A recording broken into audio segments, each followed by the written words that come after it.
Pemirsa, PJ Gubernur Sumatera Selatan meninjau langsung kondisi asrama putra di SMA Negeri 3 Unggulan Kayu Agung yang terbakar.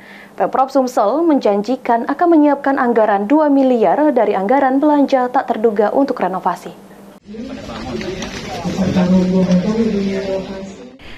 PJ Gubernur Sumatera Selatan meninjau langsung kondisi kerusakan yang melanda 41 kamar asrama putra SMA Negeri 3 Unggulan Kayu Agung. PJ Gubernur berjanji akan segera merenovasi agar proses belajar mengajar bisa kembali normal seperti biasa, termasuk mempersiapkan segala fasilitas sarana dan prasarana yang diperlukan.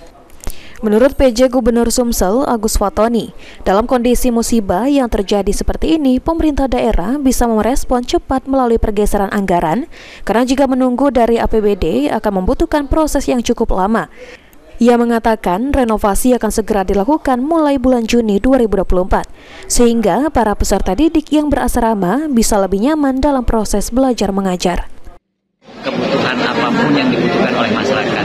Kalau ada kerusakan sarana prasarana seperti ini, tentu belum dianggarkan sebelumnya, tapi mekanisme penganggaran bisa dengan pergeseran anggaran.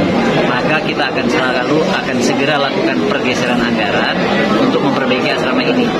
Maka saya berpesan kepada seluruh sekolah agar menjaga lingkungannya, melihat, mengecek listrik-listriknya, kabel-kabelnya diperbaiki, bersihkan lingkungannya, terus kemudian saling mengingatkan.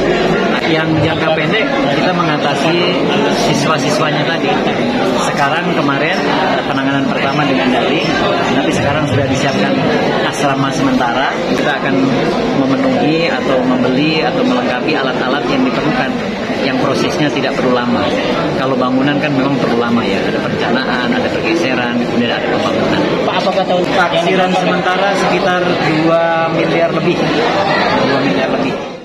Dalam kesempatan tersebut, PJ Gubernur Sumsel didampingi PJ Bupati Oki, Asmar Wijaya, juga menyerahkan sejumlah bantuan berupa pakaian dan makanan tambahan untuk siswa. Diketahui saat kejadian, barang-barang milik siswa di 41 kamar yang terbakar ikut hangus.